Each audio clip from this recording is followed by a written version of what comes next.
ወዳጄ ሆይ ታዲያ እግዚአብሔር ባለጸጋ እንድትሆን አድርጎ ሳለ ራስህን ድሃ የምታደርገው ስለምንድን ነው?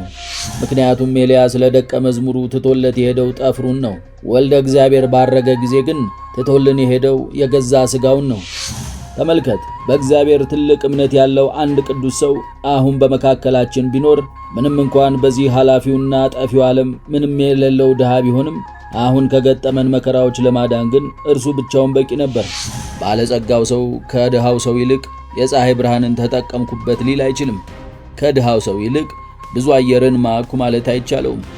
በዚህና በዚያ ዓመት ይሄን ያህል ገቢ አስቀምጫለሁ፣ በጣም ብዙ ወቄት ወርቅን አጠራቅም ያለው ዕለት ዕለት የሚጨምር ትርፍም አለኝ ብለህ አትንገረኝ። ወዳጄ ሆይ ባለጸጋ መሆንን ትፈልጋለህን? እግዚአብሔርን ባልንጀራህ አድርገው። ባለጸጋ ማለት ብዙ ሀብት ያለው ሰው ማለት ሳይሆን ብዙ የሚሰጥ ለሌሎች የሚያካፍል ሰው ማለት ነው። አብርሃም ባለጸጋ ነበር። ማርያም ሆይ የጾም ወቅት ለእኛ ለክርስቲያኖች ራሳችንን ገዝተን ከፈጣሪ ምሕረት እየለመንን ወደ እምነቱ ይበልጥ ጠንክረን የምንቀርብበት ወቅት ነው። ቤቴ ሆይ ድንግል በመጸለይ በመማር በመለመን በምናሳልፈው በዚህ የአብይ ጾም ወቅት ደግሞ ልናነባቸው የሚገቡ ሃይማኖታዊ መጽሐፍት አሉ።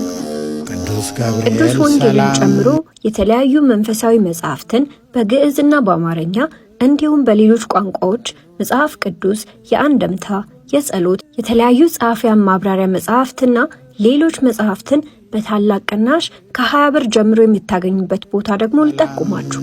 ሰላም ለኪ ባኮስ መጽሐፍት መደብር ይባላል። የሚገኘው 5 ኪሎ ቅድስተ ማርያም መንበረ ፓትርያርክ ህንፃ ሱቅ ቁጥር 10 ላይ ነው። ደርሱ ሁሉ እኔም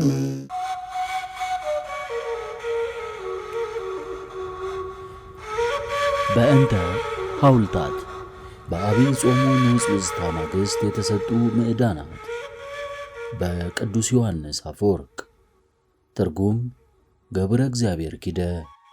ክፍለ ትምህርት 2 የዚህን ዓለም ባለጸጎች እንዳይታበዩ እዘዛቸው። አንደኛ ጢሞቴዎስ ምዕራፍ 6 ቁጥር 17። ይህ ክፍለ ትምህርት ውከቱ ከተነሳ ከ7 የሐዘን ቀናት በኋላ መጋቢት 6 ቅዳሜ ቀን ላይ የተሰጠ ሲሆን ሊቁ መከራው ባለፈው እንዳስተማራቸው ስመ እግዚአብሔርን በከንቱ የሚያነሱ ሰዎችን ባለመገሰጻቸው ምክንያት እግዚአብሔር ያመጣው እንደሆነ ያስተምራቸዋል። በተጨማሪም ከላይ ለርዕስ ስለተጠቀምንበት ኃይለ ቃልና ስስትም በተመለከተ በጥንታዊው የአንጾኪያ ቤተክርስቲያን ያስተማረው ትምህርት ነው። ምን እላለሁ? ምንስ እናገራለሁ? ወራቱ የእንባ እንጂ የንግግር ወራት አይደለም። የሐዘን እንጂ የትምህርት ወቅት አይደለም። የጸሎት እንጂ የስብከት ጊዜ አይደለም። በድፍረት የተደረገው ነገር ይህን ያህል ጽኑ ነው። ቁስሉ እጅግ የማይድን ነው። ምቱ እስከ ውስጥ ድረስ የሚዘልቅ ነው። እንዲያውም ከሕክምና ሁሉ አቅም በላይ ነው። ከላይም ከእግዚአብሔር ረድኤት ሊለመንለት የሚገባው ነው። ያለውን ሁሉ ባጣ ጊዜ ማቅ ለብሶ በአመድ ላይ በተቀመጠ ሰዓት ጓደኞቹ ይህንን ሰምተው በመጡና ባዩት ወቅት ገና ከሩቁ ሳሉ መጎናጸፊያቸውን ቀደዱ፣ በራሳቸው ላይ አመድ ትቢያ ነሰነሱ፣ ድምፃቸውን አሰምተውም አለቀሱ። በዙሪያችን ያሉ ከተሞችም አሁን እንዲህ ሊያደርጉ ይገባል። በደረሰብን ሐዘን ወደ ከተማችን ሊመጡና ሊያለቅሱ ይገባል። ኢዮብ በአመዱ ላይ ተቀመጠ፣ ከተማችንም በታላቅ ምስቅልቅል ውስጥ ተቀምጣለች። የኢዮብ ከብቶች፣ በጎች እንደዚሁም ሀብቱንና ንብረቱን ሁሉ ዲያብሎስ ተመቅኝቶ አጠፋቸው። አሁንም በከተማችን ላይ እንደዚህ ተቆጥቷል። በኢዮብም ሆነ በከተማችን ላይ ግን የእግዚአብሔር ፈቃድ አለ። ያ ጻድቅ ሰው እንደዚህ ያለ መከራ እንዲደርስበት የፈቀደው በመከራዎቹ ይበልጥ እንዲከብር ነው። አሁንም በእኛ ላይ መከራን ያመጣው በመከራው ብዛት ራሳችንን መግዛት እንድንችል ነው። አሁን በደረሰብን ሁኔታ አለቅስ ዘንድ ፍቀዱልኝ። የኢዮብ ጓደኞች ለ7 ቀናት ያህል ምንም ሳይናገሩ እንደሰነበቱ እንዲሁ እኛም ለ7 ቀናት ዝም ብለን ነበር። አሁን ግን አንደበቴን ከፍት ዘንድ በደረሰብን መከራም አለቅስ ዘንድ ፍቀዱልኝ። ተወዳጆች ሆይ ይህንን ያደረገብን ማን ነው? በእኛስ ላይ የቀናው ማን ነው? ይህ ሁሉ የደረሰብን ስለምንድን ነው? ከከተማችን በላይ የተከበረ አልነበረም? አሁን ግን ከከተማችን በላይ የተዋረደ የለም። ስርዓት የነበረው ዝምተኛው፣ አዎ እንደ ተገራና እንደ ለማዳ ፈረስ ሁልጊዜ ለመሪዎቹ ይታዘዝ የነበረው ሕዝብ አሁን ድንገት ማንም ሊገልጸው በማይችል አኳኋን በእኛ ላይ ክፉ ነገርን ማድረግ ጀመረ። አለቅሳለሁ፣ አነባለሁም። የማለቅሰውና የማነባው ግን በታየውና በተገለጠው ከፍተኛ ስሜት ነው እንጂ ሊመጣ ስላለው ታላቅ ቁጣ ፈርቻ አይደለም። ንጉሡ በቁጣ ባይነድም እንኳን እንደው ባይቀጣንም በቀልንን ባያስብ እንኳን እጠይቃለሁ፣ ከሆነው ከተደረገው ነገር የተነሳ ያለውን ኀፍረት መሸከም የምንችለው እንዴት ነው? ከማዘኔ የተነሳ ትምህርቱን መስጠት ተስኖኛል። አፌን መክፈትና ከንፈሬን ማንቀሳቀስ አንዲት ቃልንም መናገር አቅቶኛል። ልክ እንደ ልጓም ሆኖም የሐዘኑ ክብደት አንደበቴን አሳስሮታል። ልለው ልናገረው የሚገባኝንም ከመናገር ከልክሎኛል። ከዚህ በፊት ከከተማችን ከአንጾኪያ በላይ ማንም ደስተኛ አልነበረም። አሁን ግን እንደ እርሷ ያዘነ የለም። ንቦች በቀፏቸው ዙሪያ ሆነው ህው እንደሚሉ ሁሉ የዚህች ከተማ ነዋሪዎችም ከዚህ በፊት ዕለት ዕለት በየመንገዱ ይተሙ ነበር። እንዲህ በብዛት ሆነው ሲተሙም ደስተኝነታቸውን ያሳዩን ነበር። አሁን ግን እንሆ ቀፎ ባዶ ሆኗል። ጭስ ንቦችን ከቀፏቸው እንደሚያርቃቸው እንዲሁ የእኛንም የንብ መንጋም ፍርሃት አባሮታል። ስለ ኢየሩሳሌም እያለቀሰ ሳለ ነቢዩ ከተማችን ቅጠሏ እንደረገፈ ዛፍ ውሃም እንደሌለበት የአትክልት ቦታ ሆናለች ብሎ የተናገረው አሁን እኛም በተራችን እንለው ዘንድ ጊዜው ደረሰ። የአትክልት ቦታ ውሃ ከሌለው ዛፎቹ ቅጠላቸው እንደሚረግፉና ፍሬ አልባ እንደሚሆኑ እንዲሁም ከተማችን አሁን እንደዚሁ ሆናለች። ረድኤተ እግዚአብሔር ስለተለያት ነዋሪዎቿ የሉም በሚያስብል ደረጃ ባዶዋን ቀርታለች።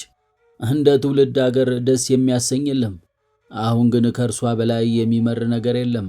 በእርሷ የተወለዱ ሁሉ ከወጥመድ እንደሚሸሹ ሆነው ሸሹ። ከወህኒ ቤት እንደሚወጡ ሆነው ተለይተዋት ሄዱ። ከእቶን እሳት ዘለው እንደሚያመልጡ ሆነው ሮጡ።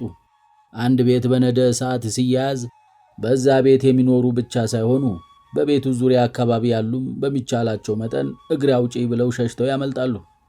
ልክ እንደዚሁ አሁንም የሚቆጣው ንጉሥ ከላይ እንደሚወርድ እሳት ሆኖ እንደሚመጣ በመገመት እያንዳንዱ ሰው በጊዜ ሸሸ። እሳቱ ሳያነደው ሰውነቱን ለማዳን ሮጦ ሄደ። እናም አሁን ስጋታችን ሚስጥራዊ ሆኗል። ያለ ጠላት መሸሽ፣ ያለ ምንም ጦርነት የነዋሪዎች መውጣት፣ ያለ ማራኪ ምርኮ ሆኗል። የአረማውያንን እሳት አላየንም፣ የጠላቶቻችንንም ፊት አልተመለከትንም። ግን ደግሞ የምርኮኞች መከራ ደርሶብናል። ብዙዎች ስለደረሰብን መከራ ሰምተዋል። ከኛ የተሰደዱትን ሰዎች አስጠልለዋቸዋልና። እናም በከተማችን ላይ ስለደረሰው መከራ ከነዚህ ስደተኞች ሰምተዋል። እኔ ግን በዚህ አላፍርም፣ ፊቴም ፍም አይመስልም። በከተማችን ላይ የደረሰው መከራ ከእናታቸው ጋር የመከራዋ ተካፋይ በመሆን ከምድር ሁሉ በአንድ ድምፅ ሆነው ወደ እግዚአብሔር እንዲማልሉና በአንድ ሐሳብ ሆነውም የሰማይን ንጉሥ ስለ አንዲቱ ሞግዚታቸውና ወላጃቸው እንዲማልዱትም አስቦ እንደሆነ ሰዎች ሁሉ ይወቁ። ከተማችን ከዚህ በፊት የመሬት መንቀጥቀጥ ገጥሟት ያውቃል። አሁን የገጠመን ግን የነዋሪዎቿ የልቦና መንቀጥቀጥ ነው። ከዚህ በፊት በከተማይቱ ባጋጠመው የመሬት መንቀጥቀጥ የቤቶቹ መሠረት ተንገዳገደ። አሁን ግን የሰው ልብ መሠረት ተናጋ። በፊታችንም ዕለት ዕለት ሞትን እናያለን። ሁልጊዜ በፍርሃት እንኖራለን። የቃየን ቅጣት ደረሰብን። ከእስረኞች በላይ የምናሳዝን ሆነናል። አዲስና እንግዳ እንዲሁም ከተለመደው በጣም የተለየ ጦርነት ደረሰብን። ከዚህ በፊት እንደዚህ አይነት መከራ ከጠላቶቻችን ሲመጣ በከተማይቱ ቅጽር ውስጥ መሆን ብቻ ይበቃቸው ነበር። አሁን ግን ሕዝቡን እንኳን ማየት አልተቻለንም። የሸሸ ሸሽቶ የቀረው ሁሉም ሰው ግን ቤቱን ዘግቶ ተቀምጧል። በጠላት የተከበቡ ሰዎች ምንም እንኳን ጠላታቸው ወደ ውስጥ ባይገባም እነርሱ ግን ከቤታቸው አጥር ውጪ መውጣት እንደማያስተማምናቸው ሁሉ ብዙዎቹ የዚህች ከተማ ነዋሪዎችም ከቤታቸው ደጅ መውጣት ወይንም በግልጽ መታየት አያስተማምናቸውም። በጠላት የተከበቡ ሰዎች ከደጅ የማይወጡት ወይም በግልጽ የማይታዩት ንጹሐኑንም ሆኑ ወንጀለኞችን በአንድነት ስለሚያድኗቸው እንዲሁም ብዙ ሰው ከተሰበሰበበት መካከልም ቢሆን ያለምንም ሥርዓትና እንዲሁ በአጋጣሚ እንዳያገኟቸው ይዘው ወደ ፍርድ ቤት ስለሚጎትቷቸው ነው። ስለዚሁ ምክንያት ነፃ ሰዎቹም ቢሆኑ ፈራ ተባ እያሉ ለሚያምኗቸው ዛሬስ ማን ተያዘ? ማን ተገደለ? ማንስ ተቀጣ? እንዴት ነበር አኳኋኑስ? እያሉ ከእንስሶቻቸው ጋር ታስረው ተቀምጠው ይውላሉ።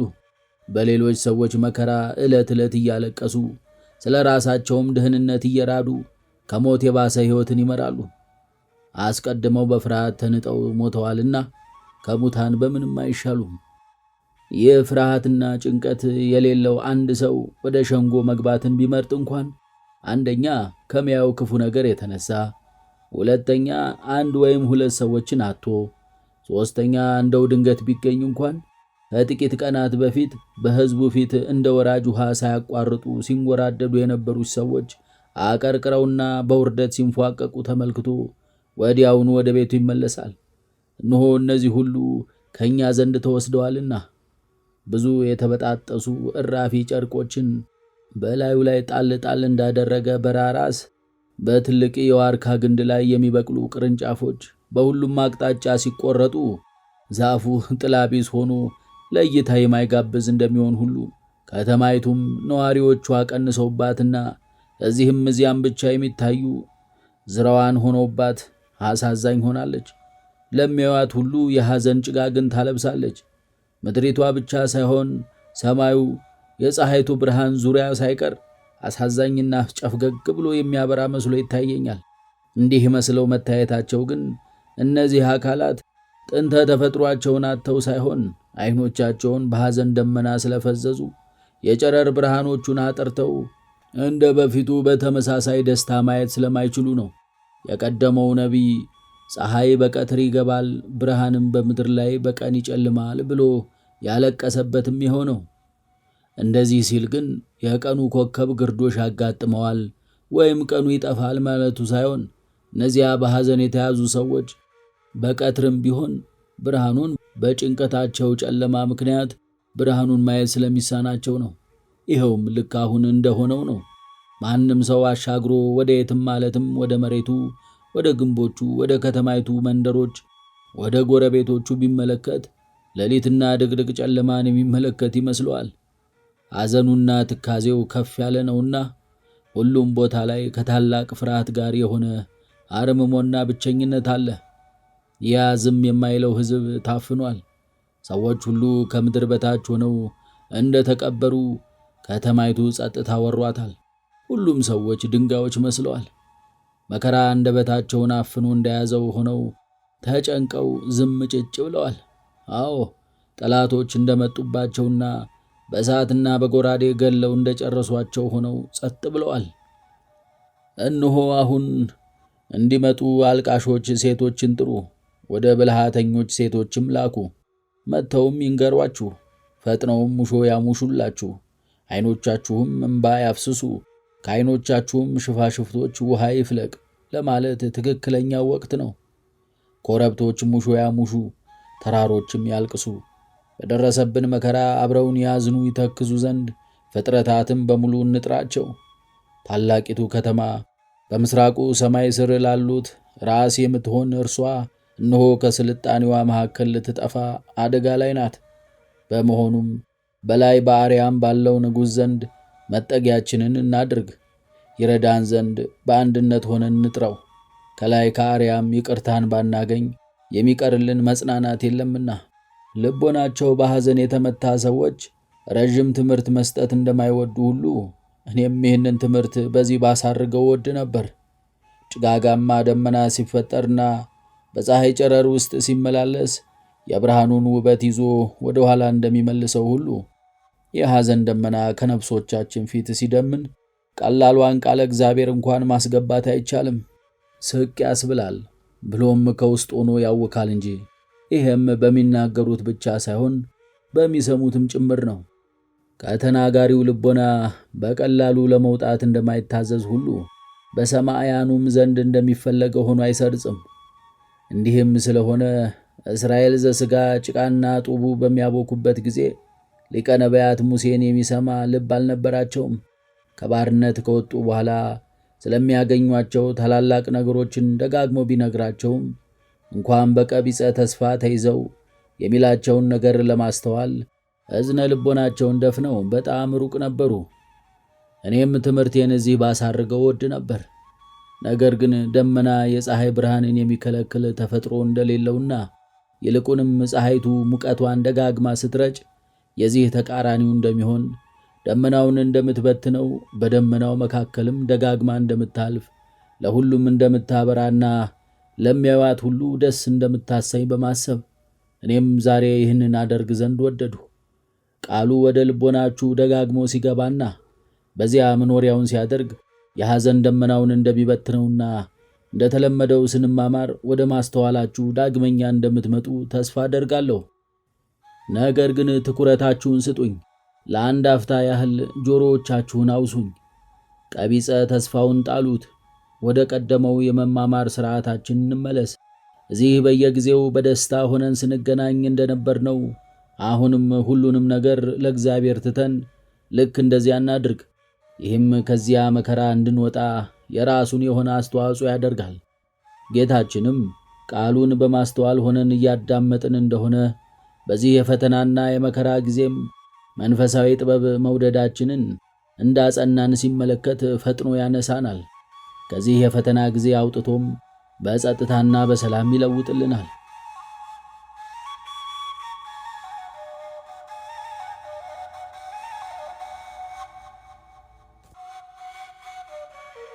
ክርስቲያኖች ከአማጽያን ይልቅ ሊለዩ የሚገባቸው ሁሉንም ነገር በአኩቴት መቀበል ነው። ሊመጣ ያለውን ተስፋ በማድረግ እንደዚሁም ከሰዎች ከሚደርስባቸው ክፉ ነገሮች ላይ በመንገስ ነው። የአንድ አማኒ መሠረቱ ዓለቱ ነው። እንዲሁም በመሆኑም በየትኛውም አቅጣጫ በሚመጡ ነፋሳት አይነቃነቅም። የፈተና ሞገዶች እስከ ላይ ድረስ ከፍ ቢሉም ወደ እግሩ መድረስ አይቻላቸውም። ከምንም አይነት ጥቃት በላይ ሆኖ በልዕልና ቆሟልና። ተወዳጆች ሆይ እንግዲያውስ እኛም አንስጠም። ካለመኖር ወደ መኖር ፈጥኖ ካመጣን ከእግዚአብሔር በላይ ስለ እኛ ደህንነት እኛ እንጨነቅምና፣ አስቀድሞ ሕያዊት ነፍስን ሰጥቶ እንደፈጠረንና ሌሎች በጣም ብዙ መልካም ነገሮችን እንደሰጠን እንደ እግዚአብሔር ክፉ ነገር ካልገጠመን በቀር ስለ ራሳችን ደህንነት ብዙም አንጨነቅምና፣ ስለዚህ በእነዚህ የተስፋ ክንፎች ላይ እንውጣ። እንደተለመደው ሆነን በመዘጋጀትም ሊነገሩ ያሉትን ነገሮች እናዳምጥ። በቅርቡ በክፍለ ትምህርት አንድ ለእናንተ ለመወዳችሁ ረዘም ያለ ትምህርትን አስተምሬያችሁ ነበር። ሁሉም ሰው በጽሞና ሆኖ ይከታተል እንደነበረም አይቻለሁ። አንድ ሰውስ እንኳን በትምህርቱ መሃል አቋርጦ ይሄድ አልነበረም። ለዚያ ዝግጁነታችሁም አመሰግናችኋለሁ። የድካሜን ዋጋም ተቀብያለሁ። ከዚያ ጽሞናችሁ በተጨማሪም ምናልባት ትዝ ካላችሁ በዚያ ሰዓት ጠይቄያችሁ የነበረ ሌላ ውለታም ነበረ። እርሱስ ምንድን ነው? በከተማይቱ ውስጥ የነበሩትንና የእግዚአብሔርን ስም በከንቱ የሚያነሱትን እንድትቀጧቸውና እንድትገስጿቸው፣ በእግዚአብሔር ላይ የሚያምፁትንና ጽርፈት የሚናገሩትን እንድታቀኗቸው፣ እነዚህን ነገሮች እግዚአብሔር ሊመጣ ያለውን አይቶ ወደ ልቦና ያስገባቸው እንጂ እንዲሁ ከራሴ አንቅቼ የተናገርኳቸው አይመስለኝም። እንዲህ የሚዳፈሩትን ሰዎች ከዚህ በፊት ቀጥተናቸው ቢሆን ኖሮ አሁን እየሆነ ያለው በፍጹም ባልሆነም ነበርና፣ ከእንደነዚህ አይነት ሰዎች ሊመጣ የሚችለውን ተቃውሞ አሁን ከመፍራትና ከመራድ እሞታለሁ ብሎም ከመጨነቅ ወደ መከራ፣ አዎ የሰማዕትነትን አክሊል ሊያመጣልን ወደሚችለው እንደዚህ አይነት ሰዎችን ከዚህ ቀደም ብሎ የመገሰጽና የማቃናት ሥራ ሰርተን ቢሆን ምን ያህል የተሻለ ይሆን ነበር። ተመልከቱ፣ ለኃጥአን የወረደ ለጻድቃን ይተርፋል፣ ወይም ሐዋርያው የኀጢአት በር ከአንድም ከአዳም ተቆርጣ ዓለም ሁሉ ተገረፈባት እንዳለ። ይህን ጥፋት ያጠፉት ጥቂቶች ነበሩ፣ መከራው ግን በሁሉም ዘንድ መጣ። ልብ በሉ፣ በእነዚህ ጥቂት ሰዎች ምክንያት ሁላችንም ወደ ፍርሃት ገብተናል። እነዚህ ሰዎች ተዳፍረው ባደረሱት ጥፋት ምክንያት እኛው ራሳችን እየተቀጣን ነው። እነዚህን ሰዎች በጊዜ ብንወስዳቸው፣ ከከተማው ብናስወጣቸው፣ ብንቀጣቸው፣ እነዚህን የታመሙ አባላት ብናርማቸው ኖሮ አሁን ወዳገኘን ፍርሃት ባልገባን ነበር። ቀድሞ የዚህች ከተማ አኳኋን መልካም እንደነበረ አውቃለሁ። አንዳንድ መጻተኞች ከሌላ አገር ሰዎች ጋር ቅልቅል የሆኑ እርጉምና ጠንቀኛ ጠባይ ያላቸው ሰዎች ግን ለራሳቸው ደህንነት ተስፋ ስለቆረጡ የሰሩትን ጥፋት ሰሩ። ስለዚሁ ምክንያትም ሁል ጊዜ ድምፄን ከፍ አድርጌ አሰማ ነበር። ያለማቋረጥ ምስክርነቴን እናገር ነበር። የእነዚህን ሰዎች አላዋቂነት እንንቀፍ፣ መንፈሳቸውን ገዝተን ደህንነታቸውን እንስጣቸው። አዎ ይህንን ለማድረግ መሞት እንኳን ቢያስፈልገን እንዲህ ማድረጋችን ግን በኋላ ታላቅ የሆነ በቆየትን ጥቅምን ያመጣልናል። በአምላካችን ላይ የሚሰነዘረውን ጽርፈት እንዲሁ ችላ እንበለው። እንደዚህ አይነት ነገሮችን ችላ ማለት ለከተማችን እጅግ የከፋ ውጤትን ያመጣልና እል ነበር። አስቀድሜ በክፍለ ትምህርት አንድ እነዚህን ነገሮች ተናገርኩ። ይሄውም አልቀረ አሁን እየተፈጸመ ነው። እኛም የእንዝህላልነታችንን ዕዳ እየከፈልን ነው። እናንተ በእግዚአብሔር ላይ የሚሰነዘሩ ጽርፈቶችን ችላ አላችኋቸው። እነሆ ንጉሡ እንዲሰድብና ሁሉንም የሚያሰጋ መከራ እንዲያመጣ እግዚአብሔር ፈቃዱ ሆነ። ለምን? የእንዝህላልነታችን ዋጋ በዚህ ፍርሃት እንድንከፍለው ነዋ። ታዲያ እነዚህን ነገሮች አስቀድሜ መናገሬና እንደዚያ ውለታችሁን ስጠይቅ ለከንቱና ያላንዳች ዓላማ ነበርን? ነገር ግን ምንም ያደረጋችሁት ነገር የለም። እሺ ያለፈውስ አልፏል። አሁን ግን ይህ ይደረግ። አሁን ባገኘን መከራ ተገስጸን የእነዚህ ሥርዓት የለሽ ሰዎችን አላዋቂነት ገደብና ብጅለት ደዌ የሚያመጡ ምንጮችን እንደምንደፍናቸው ሁሉ እኛም የእነዚህን ሰዎች አንደበታቸውን እንዝጋው። ከዚህ ተቃራኒ ወደ ሆነ መንገድ እንመልሳቸው።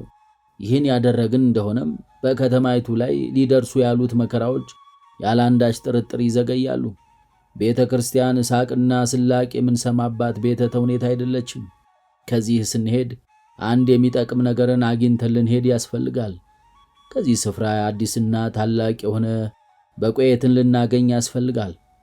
እንደዚህ ካልሆነ ለጊዜው እጅግ ተደንቀን ሳለ ወደ ቤታችን ስንመለስ እጃችን ባዶ ከሆነና ከተናገሩት ነገሮች የተነሳ አንዳች ለውጥን የማናሳይ ከሆነ እዚህ መገኘታችን ከንቱና ምክንያታዊነት የሌለው ነው።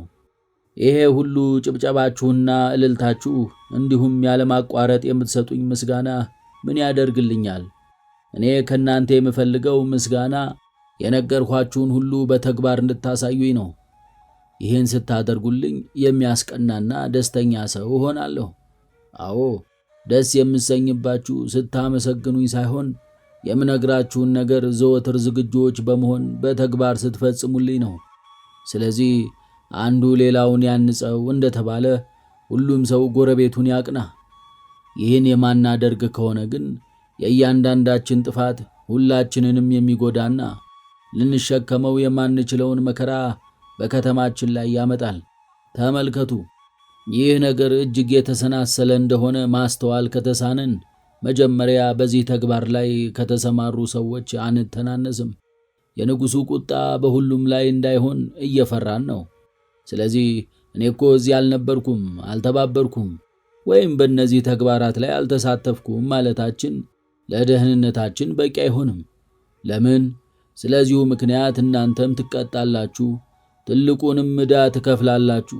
ምክንያቱም እዚህ አልነበራችሁም፣ አላጣራችሁም፣ አመፁን አልተከላከላችሁም። ስለ ንጉሡ ክብር ስትሉ አንዳች ነገር እንዲደርስባችሁ አላደረጋችሁም። ታዲያ በእነዚህ ድፍረት ግብሮች ላይ ምንም እጃችን የለበትም ትላላችሁን?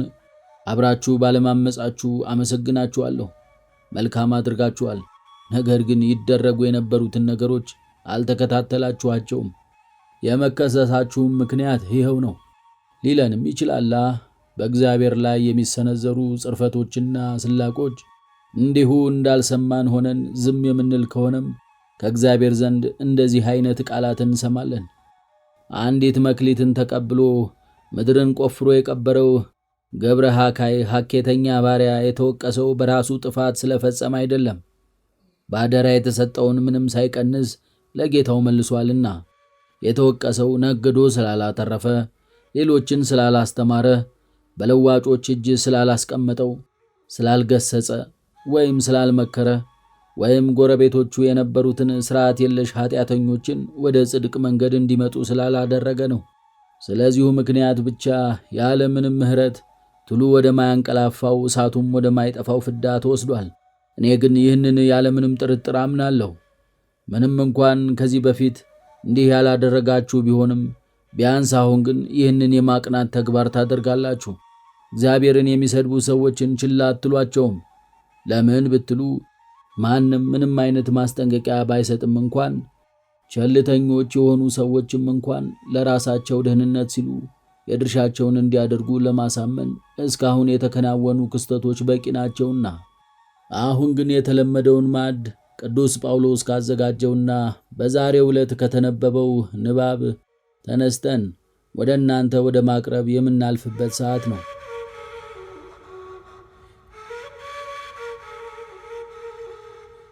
ዛሬ የተነበበው ኃይለ ቃልስ ምን የሚል ነበር? የዚህን ዓለም ባለጸጎች እንዳይታበዩ እዘዛቸው። የዚህን ዓለም ማለቱ ከነዚህ ውጪ የሆኑ ሌሎች ባለጸጎች አሉ ሲል ነው። ይኸውም በሚመጣው ዓለም ባለጸጎች የሆኑ ማለት ነው። ለምሳሌ አልዓዛር በዚህ ዓለም ድሃ ነበር። በሚመጣው ዓለም ግን ባለጸጋ ሆኗል። ባለጸግነቱም የወርቅ ወይም የብር ባለጸግነት አይደለም። አላፊና ጠፊ የሆነ የሀብት ክምችትም አይደለም።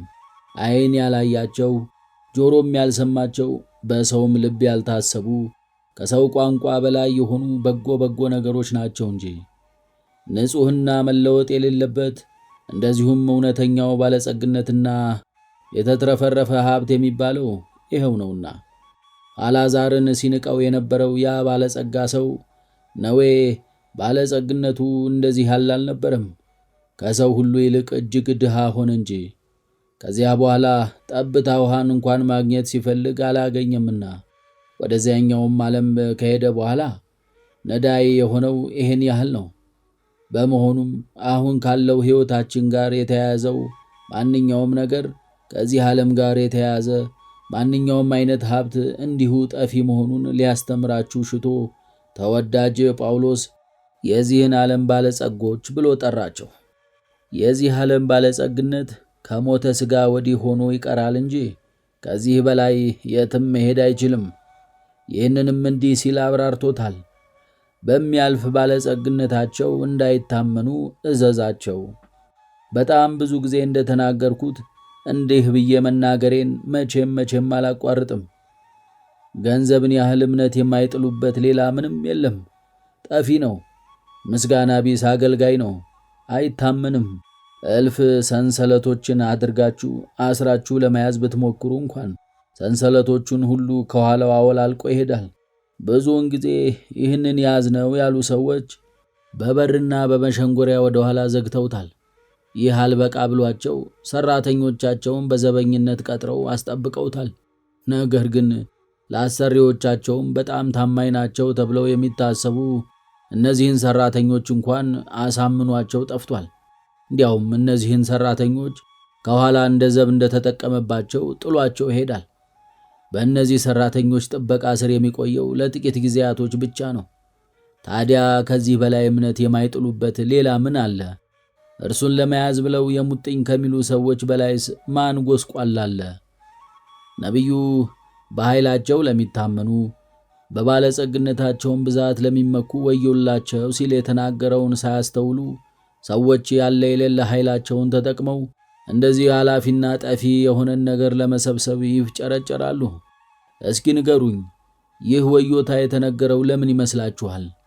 ምክንያቱም ይላል ነቢዩ ራሱ በከንቱ ይታወካል እንጂ በእውነት ሰው እንደ ጥላ ይመላለሳል፣ ያከማቻል፣ የሚሰበስብለትንም አያውቅም። አህያችሁ ሰው በድካሙ እርግጠኛ የሆነውን ያህል በሀብቱ በሚያገኘው ደስታ እርግጠኛ አይሆንም። ብዙውን ጊዜ ትደክማላችሁ፣ ጠላቶችንም እስከ መቋቋም ደርሳችሁ ትታገሳላችሁ። እናንተ ከሞታችሁ በኋላ ግን ይህ የሀብት ውርሳችሁ በብዙ መንገድ ከዚህ በፊት እናንተን ሲጎዷችሁ፣ በብዙ ሺህ መንገድ እናንተን ሲያጠቋችሁ ለነበሩ ሰዎች ይሆናል። ለእናንተ ኃጢአትን ብቻ ሲያተርፍላችሁ፣ እነርሱ ግን ይጫወቱበታል። እነዚህ ላይ ታዲያ ሐዋርያው ጢሞቴዎስን እንዳይታበዩ እዘዛቸው አለው እንጂ በዚህ ዓለም ባለጸጋ የሆኑትን ነዳያን እንጂ ባለጸጋ እንዳይሆኑ እዘዛቸው፣ ያላቸውን ሁሉ እንዲሸጡ እዘዛቸው ያላለው ስለምንድን ነው ብሎም መጠየቅ ተገቢ ነው። ሀብትን የመሻት ስሩና ምንጩ ትዕቢት እንደሆነ ያውቃልና አንድ ሰው እንዴት ራሱን ዝቅ ማድረግ እንዳለበት ከተረዳ ግን በነገሩ ብዙም አያንሰላስልም። አንተ ሰው እስኪ ንገረኝ፣ በጣም ብዙ ባሪያዎችን፣ አገልጋዮችን፣ ጥገኞችን፣ ሸንጋዮችን እንደዚሁም ደስታና ጥቅምን ፈላጊ አጃቢዎችን በስርህ ሰብስበህ የምትጠራው ስለምንድን ምክንያት ነው? ለመታበይ ነው እንጂ ይህ ሁሉ አስፈልጎህ አይደለም። በአደባባይ በወጣህ ጊዜ በእነዚህ ሁሉ ተከበህ ከሌሎች ሰዎች ይልቅ የከበርህ መስለህ ለመታየት እንጂ ይህ ሁሉ አስፈላጊ ሆኖ አይደለም። ከዚህ ጎን ለጎንም ሐዋርያው እንደዚህ ብሎ የተናገረው ሀብት በአግባቡ ለሚፈለገው ነገር ብቻ ከተጠቀሙበት በራሱ ምንም ችግር እንደሌለው ስለሚያውቅ ነው። ከዚህ በፊት በክፍለ ትምህርት አንድ ላይ እንደነገርኳችሁ ወይን በራሱ መጥፎ ነገር አይደለም፣ ስካር እንጂ። ስስታም ሰው መሆን አንድ ነገር ነው፣ ባለጸጋ መሆን ደግሞ ሌላ። ስስታም ባለጸጋ አይደለም፣ ብዙ ነገሮችን በእጁ ለማስገባት የሚፈልግ ነው። ብዙ ነገሮችን ስለሚፈልግም መቼም ቢሆን መቼ ባለጸጋ መሆን አይችልም። ስስታም የሀብት አዛዥ ሳይሆን ዘበኛ ነው፣ ጌታ ሳይሆን ባሪያ ነው። ስስታም ሰው ካስቀመጠው ወርቅ ይልቅ ከሥጋው ቆርሶ ቢሰጥ ይመርጣል። እነዚህን የተቀበሩ ሀብታት በጥንቃቄ ተግቶ እንዲጠብቅ እንጂ እንዳይነካ እንደታዘዘ ሎሌ ገንዘቡ የሌላ እስከሚመስል ድረስ ለራሱ ለመጠቀም እንኳን ራሱን ነፍጎ ሰስቶ እንዲሁ ይመለከታቸዋል። በእርግጥም የእርሱ አይደሉም። ለሌሎች ሰዎች እንዲሰጥ ወይም ለነዳያን እንዲሰራጭ መወሰን ካልቻለ ከዚህ ይልቅም በራሱ ላይ ስፍር ቁጥር የሌለውን ቅጣት የሚያጠራቅምበት ከሆነ እንዴት የራሴ ነው ብሎ ሊቆጥረው ይችላል? በነጻነት ሊጠቀምበት ወይም ለሚፈልገው ዓላማ ሊያውለው ካልቻለ እንዴት የእርሱ እንደሆነ ሊያምን ይችላል? ከዚህ ጎን ለጎንም ግን ቅዱስ ጳውሎስ በእያንዳንዱ ነገር ላይ እያንዳንዱን ሰው ሊመክር አይሻም፣ እንደ ሰማያኑ ድካም ራሱን ዝቅ ያደርጋል እንጂ። በእርግጥ ጌታችን ክርስቶስም እንደዚሁ አድርጓል። ያ ባለጸጋ ሰውዬ ወደ እርሱ መጥቶ ስለ ዘላለም ሕይወት በጠየቀው ጊዜ በአንድ ጊዜ ሂድና ያለህን ሽጥ አላለውም። ይህን ሳይናገር ስለ ሌሎች ትእዛዛት ነገረው እንጂ። የሚጎለኝ ምንድነው ብሎ አጥብቆ ጌታችንን ከጠየቀው በኋላም ቢሆን እንዲሁ ያለህን ሽጥ አላለውም። ፍጹም ልትሆን ብትወድ ሂድና ያለህን ሸጠህ ለድሆች ስጥ እንጂ። ውሳኔውን ለአንተ ትቼዋለሁ፣ የመምረጥ ሙሉ ኃይልን ሰጥቻለሁ። አስፈላጊ ነው ብዬ እንዲሁ ምንም አልጫንኩብህም ሲለው ነው። ስለዚሁ ምክንያት ንዑድ ክቡር የሚሆን ጳውሎስም ለባለጸጎች ስለ ትሕትና እንጂ ስለ ንዴት ራስን ድሃ ስለማድረግ ምንም አላላቸውም። ዳግመኛም ስለ ሰማያኑ ድካም ይህንን በደንብ ያውቃልና በመጠን መኖርን እንዲያለማምዳቸው ከትዕቢት ነፃ እንዲያደርጋቸው ባለጸጋ መሆንን ሽተው እንዳይጓጉ ወዶ ስለ ንዴት አልተናገራቸውም። ከዚህ በተጨማሪም እንዳይታበዩ ብሎ ይህንን ምክር ከሰጠ በኋላ ይህንን ሊያስወግዱበት የሚችሉበትን ጥበብ አስተማራቸው። እርሱስ እንዴት ነው? የባለጸግነት ጠባይ ምን ይመስላል? የባለጠግነት ጠባይ ምን ያህል አስተማማኝ አለመሆኑን እንዲያስቡት። በመሆኑም እንዲህ ሲል ቀጠለ። በሚያልፍ ባለጸግነታቸው እንዳይታመኑ። ባለጸጋ ማለት ብዙ ሀብት ያለው ሰው ማለት ሳይሆን ብዙ የሚሰጥ ለሌሎች የሚያካፍል ሰው ማለት ነው። አብርሃም ባለጸጋ ነበር፣ ስስታም ግን አልነበረም። የሰውን ሀብት ላገኝ ብሎ አልተመኘምና ወይም የዚያን ሰው ሀብት ስጠኝ ብሎ አልጸለየምና። ከዚህ ይልቅ ማረፊያን፣ እንግዳ ተቀባይን የሚሻ መንገደኛ ወይም ስለ ድህነቱ ሊረዳው የሚችል ነዳይ ያለ እንደሆነ ለማየት ወደ ውጭ ወጣ እንጂ። የቤቱን ባጥ በወርቅ አልከደነውም፣ በዋርካ ዛፍ ስር ድንኳን ተከለ እንጂ። በዛፊቱ ቅጠል ጥላ ደስ ተሰኘ እንጂ። መኖሪያ ቤቱ ግን ይህ ቀረሽ የማይባል ነበር። መላእክት እንኳን በቤቱ እንግዳ ሆነው ለማረፍ አላፈሩምና። ለምን? የተመለከቱት የነፍስን በጎነት እንጂ የቤቱን ማማር አይደለምና። ተወዳጆች ሆይ እንኪያስ እኛም ያለንን ለነዳያን በመስጠት አብርሃምን እንምሰለው። የአብርሃም መኖሪያ ቤቱ ደሳሳ ናት፣ ነገር ግን ከነገሥታት አዳራሽ ይልቅ እጅግ የተዋበች ነች። መላእክትን በእንግድነት የተቀበለ አንድ ንጉሥስ እንኳን የለም። በዋርካው ዛፍ ስር በደሳሳ ድንኳን ውስጥ የሚኖረው እርሱ አብርሃም ግን ለዚህ ክብር የተገባ እንደሆነ ታሰበ። ነገር ግን ይህንን ክብር ያገኘው ስለ ነፍሱ ንጽሕናና በዚያ ውስጥ ስለ ተከማቸው መንፈሳዊ ሀብት ብዛት እንጂ ቤቱ ደሳሳ ስለሆነች አይደለም። እንግዲያውስ እኛም እንደ አብርሃም ነፍሶቻችንን እንጂ ቤቶቻችንን አናስጊጥ። እንዲሁ ለከንቱና ምንም ጥቅም ለሌለው ግንቦቻችን በእብነ በረድ እያስጌጥን ክርስቶስን ግን ራቁትን ሲሄድ እያየነው ችላ ማለት እጅግ ነውር አይደለምን? አንተ ሰው ሆይ እስኪ ንገረኝ፣ ቤትህ ለአንተ የሚሰጠው ጥቅም ምንድን ነው? ከዚህ ዓለም ተለይተህ ስትሄድ ይዘኸው ትሄዳለህን? ስትሞትስ ይህንን ይዘህ መሄድ አይቻልህም። ነፍስህን ግን ስትሞት ይዘሃት ትሄዳለህ። አሁን በሁላችን ላይ የደረሰውን ታላቅ መከራ ተመልከቱ። እስኪ ቤቶቻችሁ ከዚህ አደጋ ትድኑ ዘንድ ካጠገባችሁ ይቁሙ። ከታሰበው ታላቅ መከራ ቤቶቻችሁ ያድኗችሁ። ነገር ግን አይችሉም። እናንተም ለዚህ ምስክር ናችሁ። ልክ እንደ ወጥመድ ፈርታችኋቸው ባዷችሁን ትታችኋቸው ወደ ምድረ በዳ እየሸሻችሁ ነዋ። ሀብቶቻችሁ አሁን እርዳታቸውን ይስጧችሁ። ነገር ግን ይህንን ያደርጉ ዘንድ ጊዜያቸው አይደለም። የባለጸግነት ኃይል እንዲህ በሰው ቁጣ ፊት ደካማ ከሆነ በመለኮታዊና በአስፈሪው ዙፋን ፊት ደግሞ ከዚህ የባሰ ድኩም ይሆናል። ገንዘብን መውደድ የሚችል አንድ ተርታ ሰው በተቆጣና በተበሳጨ ጊዜ ቁጣውን ለማብረድ በዚህ ሰው ፊት ወርቅ መቅረብ ምንም ካልጠቀመው፣ ሀብትን ከመሻት ውጪ የሆነው እግዚአብሔር ሲቆጣ ደግሞ የገንዘብ ኃይል ከዚህ በላይ ደካማ ይሆናል። መኖሪያ ቤቶችን የምንገነባው እንድንኖርባቸው እንጂ ምኞታችንን ለማሳየት አይደለም። ከሚያስፈልገን በላይ የሆነው ማንኛውም ነገር ምንም ጥቅም የለውም። ከእግራችሁ መጠን በላይ የሆነ ጫማ እስኪ ተጫሙ፣ ፈጥናችሁ ታወልቁታላችሁ። ለምን ቢባል መንገድ ሊያስጌዳችሁ ስለማይችል። ለመኖሪያ ከሚያስፈልገው በላይ የሆነ መኖሪያ ቤት መገንባትም ልክ እንደዚሁ ወደ መንግሥተ ሰማያት ለምታደርጉት ጉዞ እንቅፋት ነው። ወዳጄ ሆይ ትልቅና እጅግ ውብ የሆነ ቤትን መገንባት ትፈልጋለህን? ይህንን አልከለክልህም። ነገር ግን በምድር ላይ አይሁን። ብልና ዝገት በሚያጠፉት ሌቦችም ቆፍረው በሚሰርቁት ዘንድ ለእናንተ በምድር ላይ መዝገብ አትሰብስቡ። ነገር ግን ብልም ዝገትም በማያጠፉት ሌቦችም ቆፍረው በማይሰርቁት ዘንድ ለእናንተ በሰማይ መዝገብ ሰብስቡ እንዲል በመንግሥተ ሰማያት ለራስህ መኖሪያዎችን ማደሪያዎችን ገንባ እንጂ ሌሎችን ልትቀበልበት የምትችልበትን ቤት ሥራ እንጂ። አዎ መቼ የማይፈርስን ድንኳን አዘጋጅ። ለአጭር ጊዜ ታይተው የሚጠፉትንና ከዚህ ዓለም ወዲያ መሻገር የማይችሉትን ነገሮችን የምትሠራው ለምንድን ነው? እንደ ሀብት ሙልጭልጭ የሚል ምንም ነገር የለም ብዬ በእውነት ያለ ሐሰት እነግርሃለሁ። ዛሬ ያንተ ደጋፊ ነው፣ ነገር ግን ያንተ ጠላት ነው። በሁሉም ስፍራ ላይ የቅናት ዓይኖች እንዲበረክቱብህ ያደርጋል። ሀብት የጠላት ባልንጀራና የቤት ውስጥ ባላንጣ ነው። አስቀድመህ ይህንን ሀብት ገንዘብ አድርገኸው በሁሉ ረገድም ቀብረኸውና ከእይታ ሰውረኸው የነበርከው አንተ፣ አሁን ግን ይህ ሀብት ራሱ ታላቅ የሆነ መከራን በእኛ ላይ ማምጣቱ ሳያንስ ዳግመኛም ንጉሡ ሊያመጣው ከተሰጋው መከራ ምንም እርዳታ ሊሰጠን አለመቻሉ አንተ ለዚህ ምስክር ነህ።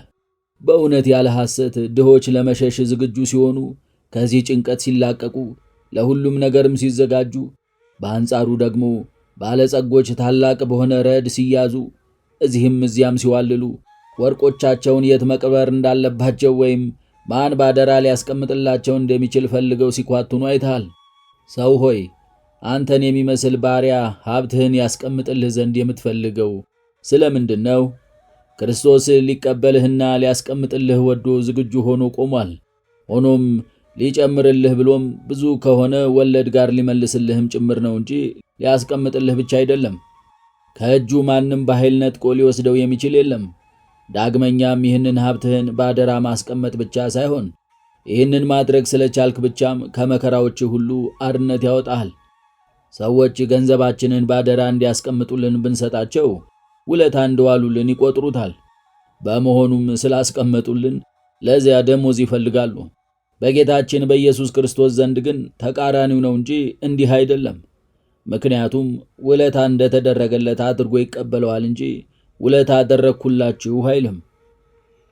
በእርሱ ስላስጠበቅከው ደሞዝህ ይከፈልሃል እንጂ ያከማቸኸውን ሀብት ስለተቀበልህና ሀብትህን ባደራ ስለጠበቀልህ ደሞዝ አይጠይቅህም። ታዲያ እንዲህ ሊጠብቅልን የሚችለውን ብቻ ሳይሆን በእርሱ ስላስጠበቅን ለዚህ ሽልማት የሚሆን ታላቅና ሊናገሩት የማይችልን ምስጋና የሚሰጠንን ክርስቶስን አልፈነው ስንሄድ ያን ጊዜ የምንመልሰው መልስ እንደምን ያለ መልስ ነው?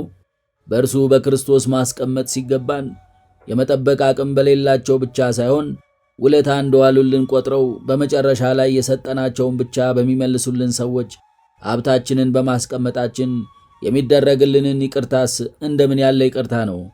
ወዳጄ ሆይ በዚህ ዓለም ካሉ ነገሮች አንጻር አንተ መጻተኛ ነህ፣ መንገደኛም ነህ። ቅዱስ ጳውሎስ እኛ አገራችን በሰማይ ነውና እንዲል በሰማያት ያንተ የሆነች አገር አለችህ። ስለዚህ በወዲያኛው ዓለም በእውነት ከምታገኘው ተድላና ደስታ በፊትም ቢሆን አሁን ማለትም በዚህ ዓለም ደሞዝህን ትቀበል ዘንድ ሀብትህን ሁሉ ወደ ወዲያኛው ዓለም አሻግረው። ታላቅ የሆነ ተስፋን ያገኘ ሊመጡ ባሉ በጎ ነገሮችም የተማመነ ሰው ገና በዚህ ዓለም ውስጥ ሳለ ጣዕመ መንግሥተ ሰማያትን ይቀምሳልና። ምክንያቱም ሊመጡ ያሉ ነገሮችን ተስፋ የማድረግን ያህል እንዲሁ ተራ የሆኑ ነገሮች ነፍስን አይጠግኗትምና ሰውንም ይበልጥ መልካም አያደርጉትምና። ስለዚህ ሀብትህን ወደ ወዲያኛው ዓለም ካሻገርከው ለነፍስህ ተድላንና ደስታን ትሰጣታለህ። ድካማቸውን ሁሉ አፋዊ ግንብን በማስዋብ የሚያሳልፉ ባለጸግነታቸው በአፋ የሆኑ ሰዎች በውስጣዊ ማንነታቸው ግዴለሾች ናቸውና ነፍሳቸውን ሐዘንተኛና የረከሰች እንደዚሁም የሸረሪት ድር የኀጢአት ድር የሞላባት እንድትሆን የሚያደርጉ ናቸውና ለአፋዊ ነገሮች ግዴለሾች ቢሆኑና ትኩረታቸውንም ሁሉ በልቦናቸው ቢያውሉ ግን የእነዚህ ሰዎች ነፍስ የክርስቶስ ማደሪያ ትሆናለች። ክርስቶስ በዚያ መኖሪያውን እንዲያደርግ ከማድረግ በላይስ ምን በረከት አለ?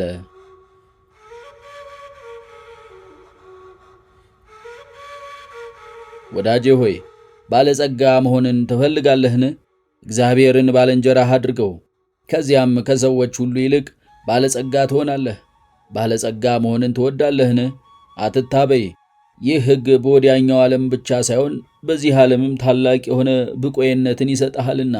እንዴት ያልኸኝ እንደሆነም ሀብትን የሚያህል በሰዎች ላይ እንዲቀናበት የሚያደርግ ምንም የለም።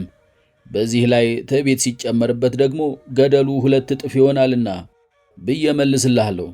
ጦርነቱም በሁሉም አቅጣጫ እጅግ ከባድ ይሆናል። ራስን መግዛትን ገንዘብ ለማድረግ የምትለማመድ ከሆነ ግን የቅናትን ጨካኝነት በትሕትና ከእግርህ በታች ትረግጠዋለህ። ልታገኘው የምትፈልገውንም ያለምንም ስጋት ማግኘት ይቻልሃል። የመልካም ምግባር ባህሪ እንደዚህ ነውና ሊመጣ ባለው ዓለም ብቆየትን የሚሰጠን ብቻ አይደለም፣ በዚህ ዓለምም ሽልማትን ይሰጣል። ስለዚህ ባለጸጎች ስለሆንን ወይንም ሌላ ነገር ስላለን ልንታበይ አይገባንም። በእነዚህ ምድራውያን ነገሮች ሲቅርና በመንፈሳዊ ሀብትም ቢሆን የሚታበይ ሰው ይወድቃልና ባህሪያችንን አንርሳ፣ ኃጢአቶቻችንን እናስታውሳቸው፣ ምን እንደሆንን እናስተውል። ይህንን ያደረግን እንደሆነም ትሕትናን ለመያዝ መሠረት ይሆነናል። በዚህና በዚያ ዓመት ይሄን ያህል ገቢ አስቀምጫለሁ፣ በጣም ብዙ ወቄት ወርቅን አጠራቅም ያለሁ፣ ዕለት ዕለት የሚጨምር ትርፍም አለኝ ብለህ አትንገረኝ። ለምን ብትለኝም ምንም ምን ብትልም የምትናገረው ነገር እንዲሁ ከንቱ የከንቱም ከንቱ ስለሆነ ብዙውን ጊዜ በአንድ ሰዓት ውስጥ ኧረ እንደውም በቅጽበት ውስጥ ከላይ ከሰማይ ንፋስ በነፈሰባቸው ጊዜ እነዚህ ሁሉ ልክ እንደ ትንሽ ትቢያ ብናኝ ሆነው ተጠራርገው ይወሰዳሉና ሕይወታችን በእንደዚህ አይነት ምሳሌዎች የተሞላች ነች። መጽሐፍ ቅዱስም እንደዚህ አይነት ብዙ ትምህርቶችን የያዘ ነው። ዛሬ ባለጸጋ የሆነ ሰው ነገ ይደኸያል። በመሆኑም እገሌ የተባለ ሰው ይህንን ያህል ሀብት፣ ይህንን የመሰለ ቤት ወይም ይህንንና ያንን የመሰለ ነገር ነበረው የሚል ጽሑፍን ሳነብ ብዙ ጊዜ ፈገግ እላለሁ። ምክንያቱም ሁላችንም እነዚህ ሁሉ ኖረውን ያውቃሉ። ማናችንም ግን የእነዚህ ሀብታት ባለቤቶች አልነበርንም። ምንም እንኳን እነዚህ ሀብቶቻችን በዕድሜያችን ሙሉ ከእኛ ጋር የነበሩ ቢሆኑም፣ ምንም እንኳን በዚህ ሁሉ ጊዜ ምንም ያልተበላሹ ቢሆኑም፣ ወደንም ይሁን ሳንወድ በግዳችን ግን መጨረሻ ላይ ለሌሎች ሰዎች እናስተላልፋቸዋለን። እኛ ጥቂት ተጠቅመንባቸው ወደ ሌላው ዓለም ባዶ እጃችንን እንሄዳለን፣ ባለቤትነታችንን እንነጠቃለን። ስለዚህ ባለጸጎች አላቸው ከሚለው ያለፈ ምንም እንደሌላቸውና እንደማይጠቀሙበት ግልጽ ነው። ሀብቱንና ንብረቱን ከራሱ ያራቀ ብሎም ለድሆች የሰጠ ሰው ግን ሀብቱን ሊጠቀምበት እንደሚገባው የተጠቀመ ሰው ነው። እንዲህ በማድረጉም ባለቤትነቱን ሳይነጠቅ ከዚህ ዓለም ተለይቶ ወደዚያኛው ዓለም ይዞት ይሄዳል። ሞትም እንኳን ቢሆን ሀብቱን አይነጥቀውም። ከዚያ ይልቅ በሚሞትበት ሰዓት በዕድሜ ዘመኑ ሁሉ ያፈራው ሀብት ተጠራቅሞ ይሰጠዋል እንጂ። አዎ በዕድሜ ዘመኑ ያፈራውን ያህል ብቻ ሳይሆን እጅግ በጣም ብዙ በዝቶ ይሰጠዋል። መቼ የሀብቶቹ ጥበቃ በሚፈለግበትና ሁላችንም እንደ ሥራችን መጠን ዋጋችንን በምንቀበልበት በዚያች በመጨረሻይቱ ሰዓት። ስለዚህ ማንም ይሁን ማን ሀብቱ ምንም ሳይቀንስ እንዲያገኘው ለዘላለም ሊጠቀምበትና የኔ ነው እንዲል ከፈለገ የእነዚህ ሀብታት ባሪያ ከመሆን ራሱን አርነት ያውጣ። ይህን ያላደረገ ሰው በዕለተ ሞቱ በእውነት ያለ ሐሰት እነዚህን ሁሉ ያጣቸዋልና በመከራና በብዙ ሕመሞች ምክንያት ከዕለተ ሞቱ አስቀድሞ ይለያቸዋልና። ችግሩ ይሄ ብቻም አይደለም። ያ ባለጸጋ ሲባል የነበረው ሰው አይቶትም ሰምቶትም የማያውቀው ድህነት ይገጥመዋል። ነዳዩ ሰው ግን እንዲህ አያገኘውም። ለምን ቢሉ እምነቱን ሕይወት አልባ በሆኑት በወርቅና በብር አላኖረምና ደስ እንዲለን ሁሉን አትርፎ በሚሰጠን በሕያው እግዚአብሔር እንጂ። ስለዚህ ባለጸጋው ከነዳዩ ይልቅ ታላቅ ስጋት ባለበትና በየጊዜው መለወጥ ባለበት መሠረት ላይ የቆመ ነው። ደስ እንዲለን ሁሉን አትርፎ በሚሰጠን የሚለው ኃይለ ቃልስ ምን ለማለት ነው? እግዚአብሔር ከባለጸግነት በላይ እነዚህን ለምሳሌ አየር፣ ውሃ፣ እሳት፣ ፀሐይ እንደዚሁም እነዚህን የሚመስሉ ሌሎች ነገሮችን በነፃ ሰጥቶናልና ባለጸጋው ሰው ከድሃው ሰው ይልቅ የፀሐይ ብርሃንን ተጠቀምኩበት ሊል አይችልም። ከድሃው ሰው ይልቅ ብዙ አየርን ማኩ ማለት አይቻለውም። እነዚህ ነገሮች ለሁሉም እኩል የተሰጡ ናቸውና። ስለዚህ አንድ ሰው እግዚአብሔር እጅግ አስፈላጊና ታላላቅ የሚባሉ የዚህን ዓለም ሕይወታችንንም የሚያቆዩ የሚባሉ በረከቶችን ለሁላችንም እኩል አድርጎ ሰጠን። እጅግ አናሳውና እዚህ ግባ የሚባል ጥቅም የሌለውን ገንዘብን ግን ለሁሉም እኩል አድርጎ አልሰጠም ማለት ይቻላል። ይህስ ለምን ሆነ? ራሳችንን እንድንገዛና ሕይወታችንን ምግባር ትሩፋትን ለመስራት ለመለማመድ መሠረት ይሆናት ዘንድ ነው። እነዚህ ከላይ የጠቀስናቸውና ለዚህ ዓለም ሕይወታችን ቆይታ እጅግ አስፈላጊ ናቸው ያልናቸው ነገሮች ለሁሉም ሰው እኩል የተሰጡ ሀብታት ባይሆኑ ኖሮ ምናልባት እነዚህ ባለጸጎች እጅግ ስስታሞች ሆነው ድሆችን ባስጨነቁ ነበርና። እጅግ አናሳውና እዚህ ግባ የሚባል ጥቅም በሌለው በገንዘብ ላይ እንዲህ ስስታሞች ከሆኑ በእነዚህ ነገሮች ደግሞ ይበልጥ ስስታም በሆኑ ነበርና። ዳግመኛም ገንዘብ ለሁሉም ሰው እኩል ተሰጥቶ ቢሆን ኖሮ ምጽዋትና ምግባረ ሰናይ ዕድል ባላገኙ ነበርና። ስለዚህ ያለምንም ስጋት መኖር እንችል ዘንድ ለዚህ ምድር ቆይታችን እጅግ አስፈላጊ ናቸው የተባሉትን ሀብታት ለሁላችንም እኩል አድርጎ ሰጠን። በሌላ በኩል ደግሞ በመጨረሻው ቀን አክሊል ሽልማቶችንና ምስጋና እንድናገኝባቸው እንደዚሁም ስስትን ጠልተን ጽድቅን ሽተን ሀብታችንን ለድሆች በመስጠት ስርየት ኃጢአት እንድናገኝባቸው አስቦ ሌሎቹን ሀብታት ለአንዳችን አብዝቶ ለሌላችን ደግሞ አሳንሶ ሰጠን። ወዳጄ ሆይ ታዲያ እግዚአብሔር ባለጸጋ እንድትሆን አድርጎ ሳለ ራስህን ድሃ የምታደርገው ስለምንድን ነው? ባለጸጋ እንድትሆን ያደረገህ እኮ ነዳያን እንድትረዳበትና ሌሎችን ነፃ በማውጣትህ የኃጢአት ይቅርታ እንድታገኝበት ወዶ ነው። ገንዘብን የሰጠህ እኮ ድህነት እንድትፈጽምበት ነው እንጂ ራስህ እንድታጠፋበትና ዘግተህ እንድታስቀምጠው አይደለም። ሀብታት እንዲህ የማያስተማምኑ እንዲሆኑ ያደረገበት ዋናው ምክንያትም ፍቅረ ንዋይ በሰው ልቦና ቦታ እንዳይኖረው ፈልጎ ነው። ባለጸጎች ሀብታቸው የማያስተማምን ሆኖ ሳለ አሁንም ብዙ ወጥመድ የሚያመጣባቸውና እርሱን ለማግኘት ብለው በስስት እሳት የሚቃጠሉ ከሆነ በዚህ ላይ አስተማማኝና ምንም ስጋት የሌለባቸው ቢሆኑማ ማን ይድን ነበር? ማንን ሳይጎዱ ይቀሩ ነበር? የትኞቹን መበለቶች፣ የትኞቹን ጋለማውታን፣ የትኞቹን ነዳያን? ስለዚህ ሀብት ማግኘትን እንደ ታላቅ ስኬት የምንቆጥር አንሁን። ትልቁ ቁም ነገርስ ሀብትን ማካበት ሳይሆን እግዚአብሔርን መፍራትና የቅድስና ሕይወትን መያዝ ነውና። ተመልከት፣ በእግዚአብሔር ትልቅ እምነት ያለው አንድ ቅዱስ ሰው አሁን በመካከላችን ቢኖር ምንም እንኳን በዚህ ኃላፊውና ጠፊው ዓለም ምንም የሌለው ድሃ ቢሆንም አሁን ከገጠመን መከራዎች ለማዳን ግን እርሱ ብቻውን በቂ ነበር። ይህ ቅዱስ ሰው የሚያስፈልገው እጆቹን ወደ ሰማያት መዘርጋትና ስመ እግዚአብሔርን መጥራት ብቻ ነው። ይህንን ሲያደርግ ይህ ደመና ከፊታችን ይወገድልናል። የወርቅ ክምር ቢኖረን ግን ከተራ ጭቃም በታች ሆኖ ሊመጡ ካሉት መከራዎች እኛን ማደን አይቻለውም።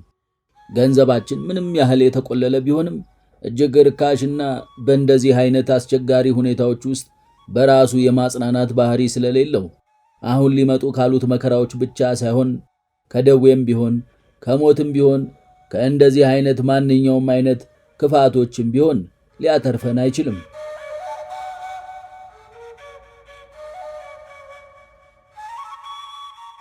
ሀብት ከድህነት ይልቅ ጥቅም የሚሰጥ የሚመስልበት አንድ ነገር አለ። ይኸውም ዕለት ዕለት በቅምጥልነትና በሚያስገኘው በጣም ብዙ መብል በደስታ እንዲኖሩ ማስመሰሉ ነው። ነገር ግን ይህም ቢሆን በድሆች ማዕድ ላይ ሊያዩት የሚቻል ነው። ድሆች ከባለጸጎች ይልቅ በሚበሉት መብል ደስ ይሰኛሉና። በዚህ አትደነቁ። እየተናገርኩት ያለሁት ነገር እርስ በርሱ እንደሚቃረን አድርጋችሁም አታስቡ። ከተጨባጭ እውነታዎች ተነስቼ ነገሩን ግልጽ አደርግላችኋለሁና እንደምታውቁትና ሁላችሁም ልትመሰክሩት እንደምትችሉት ብዙውን ጊዜ በዓላት ደስ የሚያሰኙት ከተመጋቢዎቹ አኳኋን እንጂ ከሚቀርበው ምግብ ተፈጥሮ የተነሳ አይደለም። ለምሳሌ አንድ ሰው ተርቦ ወደ ማዕዱ ቢመጣ ምንም እንኳን ምግቡ ከተለመደው አይነት ምንም የተለየ ባይሆንም ከየትኛውም አይነት ጣፋጭ ምግብ ወይንም ቅመማ ቅመም ወይም ሺህ ጊዜ እንዲጣፍጥ ተደርጎ ከተዘጋጀው መብል ይልቅ ይጣፍጠዋል። ልክ እንደ ባለጸጎች እንደሚሆነው እስከሚያስፈልገው ወይም እስኪርበው ድረስ ሳይቆይ ወደ ማዕዱ የሚመጣ ሰው ግን ምንም እንኳን ለዓይን እጅግ የሚማርክና የተለያየ ይዘት ያለው መብል በፊቱ ቢቀርብለትም የደስታ ስሜት አይኖረውም። የምግብ ፍላጎቱም አይከፈትም። የነገሩ አማናዊነት እንዲህ እንደሆነ ትረዱ ዘንድም ከእናንተ ምስክርነት ጎን ለጎን መጽሐፍ ቅዱስ ልክ እንደዚህ ተመሳሳይ ነገርን እንደሚነግረን እናዳምጥ። እንዲህ ያለውን የጠገበች ሰውነት የማር ወለላን ትንቃለች፣ ለተራበች ሰውነት ግን የመረረ ነገር ሁሉ ጣፋጭ ሆኖ ይታያታል እንዲል። እንግዲህ ከማርና ከማር ወለላ ይልቅ ምን የሚጣፍጥ ነገር አለ? ነገር ግን ይህም ቢሆን ላልተራበ ሰው አይጣፍጥም እያለ ነው። ከሚመሩ ነገሮች በላይስ ደስ የማያሰኝ ምን አለ? ነገር ግን እነዚህ ነገሮች እጅግ ለተራቡ ሰዎች ጣፋጮች ናቸው። ስለዚህ ድሃው ወደ መብሉ የሚቀርበው አስፈልጎትና አርቦት ሲሆን፣ ባለጸጋው ግን ይህ እስኪሆን ድረስ አይጠብቅም። እንዲህ በመሆኑም ንጹሕና ያልተቀላቀለን ደስታን ከመበሉ አያገኘውም። በምግብ ብቻም አይደለም፣ ከመጠጥ አንጻርም ቢሆን እንደዚህ እንደሆነ ማንም መረዳት ይችላል። ከመብል አንጻር የምግቡ ጣፋጭነት ሳይሆን የረሃብ ስሜት እንደዚያ ደስታን ይሰጣል እንዳልነው ሁሉ በመጠጡም ቢሆን ምንም እንኳን የሚጠጣው ውሃ ብቻ ቢሆንም በረሃ ውሃን እጅግ ጣፋጭ ያደርጋል። ነቢዩ ከዓለቱም ማር አጠገባቸው በማለት የጠቆመውም ይህንን ነው። ነገር ግን በሁሉም ታሪኮች ዘንድ ወንዞችን፣ ውሃዎችን ወይም ቀዝቃዛ ምንጮችን እንዳፈለቀላቸው እናነባለን እንጂ ከመጽሐፍ ቅዱስ የትኛውም ክፍል ላይ ሊቀ ነቢያት ሙሴ ማር እንዳፈለቀላቸው አናነብም። ታዲያ ክቡር ዳዊት እንደዚህ ብሎ ሲናገር ምን ለማለት ፈልጎ ነው? ምክንያቱም መጽሐፍ ቅዱስ በምንም ተአምር ሐሰትን አይናገርም። እንደዚህ ብሎ የተናገረው በምድረ በዳው ላይ ውሃ ጠምቷቸውና ደክሟቸው ስለነበረና ይህንንም ቀዝቃዛ ውሃ ስላገኙ በእንደዚህ አይነት በረሃ ላይ ያገኙትን ከፍተኛ ደስታ ለመግለጽ ውሃውን ማር ብሎ ጠራው። ተፈጥሮው ወደ ማርነት ተቀይሮ ስለነበር ሳይሆን የጠጪዎቹ አኳኋን ውሃውን ከማር ይልቅ እጅግ ጣፋጭ ስላደረገው ነው። እንግዲህ መጠማታቸው የሚጎነጩትን ውሃ እንዴት ጣፋጭ እንዳደረገላቸው ትመለከታላችሁን? አዎ፣ ብዙዎቹ ድሆች ደክመው ተጨንቀውና ተጠምተው እንደዚህ ያለ የምንጭ ውሃን ስለሚጠጡ አስቀድሜ እንደገለጽኩት አይነት ደስታን በጣም ብዙ ጊዜ ያጣጥሙታል። ባለጸጎች ግን ጣፋጭ የአበቦች መዓዛ ያለውና ደህነኛውን ወይን ሊይዘው የሚገባውን ሁሉ የያዘ ወይንን እየጠጡም የድሆቹን ያህል ደስታን አያገኙም። ከእንቅልፍ አንጻርም እንደዚሁ እንደሆነ ማንም ሰው ሊገነዘበው ይችላል። ምክንያቱም የድካም የዝለት እንቅልፍን የመፈለግ ወይንም እንቅልፍን ፈልጎ የመንጎላጀጅን ያህል ለስላሳ አልጋ፣ በብር የተለበጠ መኝታ፣ የቤቱ ጸጥታ ወይንም ይህንን የመሰለ ሌላ ነገር እንቅልፍን ጣፋጭና አስደሳች አያደርገውም። ይህንን በማስመልከትም መጽሐፍ ቅዱስ ምስክርነቱን አስቀምጧል። በሕይወት ዘመኑ ሁሉ በተድላ የኖረው ሰለሞን ይህንን ነገር ግልጽ ሊያደርገው ወዶ እንዲህ ብሏልና ብዙ ወይም ጥቂት ቢበላ የአገልጋይ እንቅልፍ ጣፋጭ ነው። ብዙ ወይም ጥቂት ቢበላ ብሎ መጨመሩስ ስለምንድን ነው? እነዚህ ሁለቱም ነገሮች ማለትም ድህነትና አብዝቶ መብላት ብዙውን ጊዜ የእንቅልፍ እጦትን ያመጣሉ። ድህነት ሰውነት እንዲደርቅ፣ የአይን ሽፋሽፍቶች እንዲደርቁና እንዳይከደኑ በማድረግ እንቅልፍን ሊከለክል፣ ሌላኛው ማለትም አብዝቶ መብላት ደግሞ የእስትንፋስ ስርዓትን በመረበሽና በማስተጓጎል እንደዚሁም ብዙ ህመሞችን በማምጣት እንቅልፍን ይከለክላል። ይህ በእንዲህ እንዳለ ግን ድካም እንቅልፍን የማምጣት ኃይል አለው። ምንም እንኳን እነዚህ ነገሮች እንቅልፋቸውን ቢከለክሏቸውም አገልጋዮች ግን መተኛት ይችላሉ። ምክንያቱም ቀኑን ሙሉ እዚህም እዚያም ሲሯሯጡ፣ ጌቶቻቸውን ሲያገለግሉ፣ ሲጎሳቁሉ፣ በኃይል ሲጨቆኑ፣ ለጥቂት ጊዜ እንኳን ፋታተው ስለሚውሉ ለዚህ ሁሉ ድካማቸው በእንቅልፋቸው ደስታን በማግኘታቸው ደሞዛቸውን ይቀበላሉ።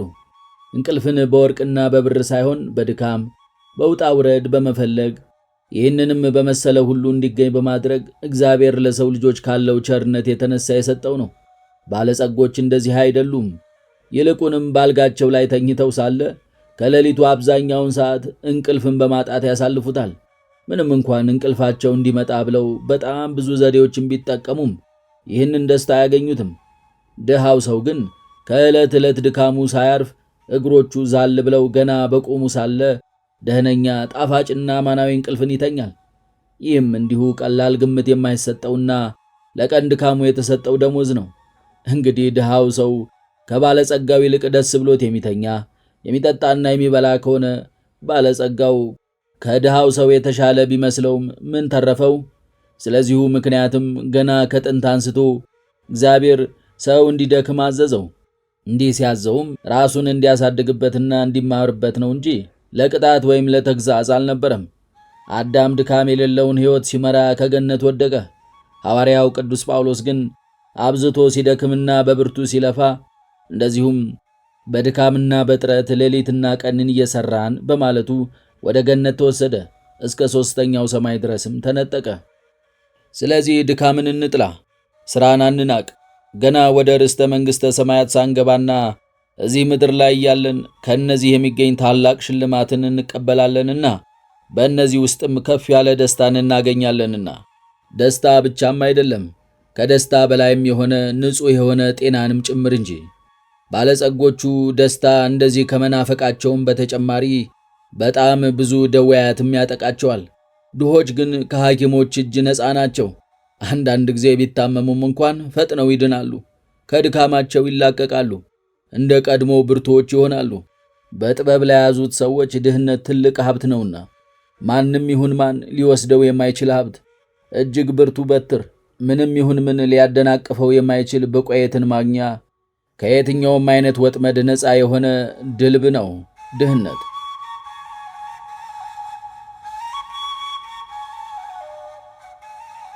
ድሃው እኮ የተጨቆነ ሰው ነው የሚል ተቃውሞ ሊቀርብ ይችላል። እኔ ግን እላለሁ ከድሃው ይልቅ ብዙ የሚጨቆነው ባለጸጋው ነው። ድሃውን ሰው ይንቁታል፣ ይሰድቡታልም፣ ባለጸጋውን ግን ይቀኑበታል። ድሃው ሰው የባለጸጋውን ያህል አይጠቃም። ምክንያቱም ባለጸጋው ሰው ከሁሉም አቅጣጫ ከዲያብሎስ ዘንድ ስፍር ቁጥር የሌለው ጡጫ ይቀበላል፣ በስውር ወጥመዱም ያስገባዋል።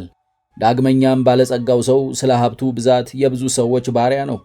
ብዙ ነገሮችን ከመውደዱ የተነሳ ብዙ ሰዎችን ለመሸንገል በአድርባይነትም ሊያገለግላቸው ይገደዳል። ድሃው ሰው ግን እንዴት መንፈሳዊ ሊሆን እንደሚገባው ካወቀበት ሰውስ ይቅርና ዲያብሎስ ራሱም ቢሆን እንደዚህ አያጠቃውም። እንዲህም ስለሆነ ኢዮብ አስቀድሞ ብርቱ እንደነበረው በኋላም ሀብቱንና ንብረቱን እንደዚሁም ልጆቹን ሁሉ ሲያጣ ይበልጥ ኃይለኛ ሆነ። ዲያብሎስን ድል በማድረጉ ከእግዚአብሔር ዘንድ ታላቅ የሆነ ውዳሴን አገኘ። ከዚህም በተጨማሪ ድሃው ሰው እንዴት ጥበበኛና መንፈሳዊ መሆን እንደሚገባው ካወቀበት ማንም ይሁን ማን አይጎዳውም። አስቀድሜ እንደተናገርኩት አንድ መብል ጣፋጭ እንዲሆን የሚያደርገው የያዘው ንጥረ ነገር እጅግ ውድ በመሆኑ ሳይሆን በሚበሉት ሰዎች አኳኋን የሚወሰን ነው። አሁንም እዚህ ላይ ከስድብ አንጻር ይህንን ሐሳብ ደግመዋለሁ። ስድብ እንዲኖር ወይም እንዳይኖር የሚያደርገው የተሳዳቢዎቹ ልቦና ሳይሆን የተሰዳቢዎቹ አቀባበል ነው። ለምሳሌ አንድ ሰው መጥቶ ሊናገሩትም ላይናገሩትም የማይገቡ በጣም ብዙ ስድብን ሰደበህ እንበል። አንተ በእነዚህ ስድቦች ላይ የምትስቅ ቃላቱን ወደ ልቦናህ የማታስገባ ከዚህ ጡጫ በላይ ራስህን ከፍ የምታደርግ ከሆነ አልተሰደብክም። ብርቱ የሆነ ሰውነት ቢኖረንና በሁሉም አቅጣጫ በሺህ ቀስቶች ብንወጋም ቀስት ቁስልን የሚፈጥረው በሚወረውረው ሰው ሳይሆን በሚወረወርበት ሰው ላይ ነውና ምንም እንደማንጎዳው ሁሉ አሁንም ስድቦች አማናውያንና ጸያፊ የሚሆኑት ከተሳዳቢዎቹ ከንቱነት የተነሳ ሳይሆን ከተሰዳቢዎቹ ስንፍና ነው። በእውነት እንዴት ጠቢባን መሆን እንደሚገባን ካወቅንበት ማንም ይሁን ማን እኛን ሊሰድበን አይችልም፣ ወይም ሌላ ምንም አይነት የከፋ ጉዳቶችን ሊያደርስብን አይችልም። አንድ ሰው መጥቶ ሰድቦ ሳለ አንተ ግን ምንም ስሜት አልተሰማችህምን? እንኪያስ አልተጎዳህም። ጡጫን ከመቀበል ይልቅ ጡጫን አቀብለሃል። እንዴት ያልከኝ እንደሆነም የተሳደበው ሰው ስድቡ በሚነቅፋቸው ሰዎች ሰውነት እንዳላረፈ ሲገነዘብ ሰንበር የሚወጣበት እርሱ ራሱ ተሳዳቢው ነውና። የተነቀፉት ሰዎች እንዲሁ ዝም ሲሉ የስድብ ቡጢዋ ወደ ኋላ ትመለስና ሌላውን ለመንቀፍ ያሰበውን ሰው ራሱን ትደቀዋለች። ስለዚህ ተወዳጆች ሆይ በሁሉም ነገር ላይ መንፈሳውያን ጠቢባን እንሁን። ይህንን ያደረግን እንደሆነም ድህነት ምንም ጉዳት አያደርስብንም። ይልቁንስ ታላቅ የሆነ ብቆየትንና ክብርን ይሰጠናል። ከባለጸጎች ይልቅም ባለጸጎች ያደርገናል እንጂ። እስኪ ንገሩኝ፣ ከኤልያስ በላይ ማን ድሃ ነበረ? ነገር ግን እንዲህ በመሆኑ ምክንያት ከባለጸጎች ሁሉ ይልቅ ባለጸጋ ነበር፣ እጅግ ድሃ ነበር። ይህ ድህነቱም በልቦናው እጅግ ባለጸጋ በመሆኑ በራሱ ምርጫ ገንዘብ ያደረገው ድህነት ነው። ምክንያቱም የባለጸግነት ሀብታትን ሁሉ ምናምንቴ አድርጎ ስለቆጠራቸውና ከመንፈሳዊ ጥበቡ አንጻር ምንም እንደሆኑ አድርጎ ስላሰባቸው ድህነትን ወዶና ፈቅዶ ተቀበለው። የዚህ ዓለም ነገሮች እጅግ አስፈላጊ ናቸው ብሎ ቢገምት ኖሮ መጎናጸፊያውን እንኳን ማግኘት ባልቻለ ነበር። ነገር ግን የዚህን ዓለም ከንቱ ሕይወት ስለናቀውና ወርቅን እንደ አደባባይ ጭቃ አድርጎ ስለቆጠረው ሰውነቱን ከሚሸፍንባት በላይ ምንም አይነት ንብረት አልነበረውም። በመሆኑም ንጉሥ አካዚያስ ይህንን ድሃ ሰው እጅግ ይፈልገው ነበር። ብዙ ወርቅ ያለው ንጉሥ ከጠፈር በቀር ምንም በሌለው ሰው ቃል ይደገፍ ነበር። ስለዚህ ከንጉሡ ሐምራዊ መጎናጸፊያ ይልቅ የኤልያስ ጠፍር፣ ከነገሥታቱ አዳራሽ ይልቅም የዚህ ቅዱስ ሰው በዓት እጅግ ውብ ነበር። ዳግመኛም ወደ ገነት በተወሰደ ጊዜ ከዚህች አጽፍ በቀር ለደቀ መዝሙሩ የሰጠው ምንም ነገር የለም። ሲሰጠውም እንዲህ ማለቱ ነበር፣ በዚህች እርዳታ ከዲያብሎስ ጋር ተጋደሉ። አንተም ይህንን ወስደህ ታጥቀህ ዲያብሎስን ተቃወመው። ድህነቱ ብርቱ የጦር መሳሪያ፣ በቀላሉ የማይጠቃ ህቡ ስፍራ፣ የማይነቀንቁትም ምሽግ ነውና። ኤልሳህም ይህንን ጠፍር እንደ ትልቅ ውርስ አድርጎ ተቀብሏል። እውነትም እንደዚያ ነው። ከወርቅ ሁሉ ይልቅ እጅግ ውድ የሆነ ሀብት ነው። ከዚያ በኋላ ኤልያስ ሁለት ሰው ሆኗል። አንዱ ከላይ ሌላው ደግሞ ከታች የሚኖር ኤልያስ ሆኗል። ያ ሰው ንዑድ ክቡር ሰው አድርጋችሁ እንደምትቆጥሩትና ሁላችሁም እንደ እርሱ መሆን እንደምትሹ አውቃለሁ። የተጠቀምን ሁላችን ኤልያስ ካገኘው ሀብት በላይ የበለጠ ሀብትን የተቀበልን እንደሆነ ባሳያችሁስ ምን ትላላችሁ? ምክንያቱም ኤልያስ ለደቀ መዝሙሩ ትቶለት የሄደው ጠፍሩን ነው። ወልደ እግዚአብሔር ባረገ ጊዜ ግን ትቶልን የሄደው የገዛ ሥጋውን ነው። ኤልያስ ወደ ላይ ከማረጉ በፊት መጎናጸፊያውን ጣለ። ጌታችን ክርስቶስ ግን ስለኛ ብሎ ሥጋውን ትቶልንም ይዞትም አረገ። ስለዚህ ተስፋ እንቁረጥ፣ አናልቅስ፣ የጊዜያቱን መክበድ አይተንም አንፍራ። ለምን? ስለ ሁላችን ብሎ ደሙን ለማፍሰስ እምቢ ያላለው እርሱ ዳግመኛም ከቅዱስ ሥጋውና ከክቡር ደሙ ተካፋዮች እንድንሆን የፈቀደልን እርሱ ስለኛ ደህነት ብሎ የሚከለክለን ምን አለ? ስለዚህ በእነዚህ ተስፋዎች በመተማመን ዘወትር እንለምነው፣ በጸሎትና በምልጃ እንትጋ። ምን ሳናወላውል በበጎ ምግባር እንጽና። ይህን ያደረግን እንደሆነም አሁን እያስፈራን ካለው መከራ ማምለጥ ይቻለናል። በሚመጣውም ዓለም እግዚአብሔር በጌታችን በኢየሱስ ክርስቶስ ቸርነትና ሰውን በመውደዱ የተገባን አድርጎ የሚሰጠንን ርስቱንና መንግሥቱን እንወርሳለን። ከእርሱም ጋር ለባሕሪ አባቱ ለአብ ለባሕሪ ሕይወቱ ለመንፈስ ቅዱስ ክብር ለዓለም ወለዓለም አሜን። አትሮኖስ ቅዱሳት መጻሕፍትን በድምፅ ያንብቡ።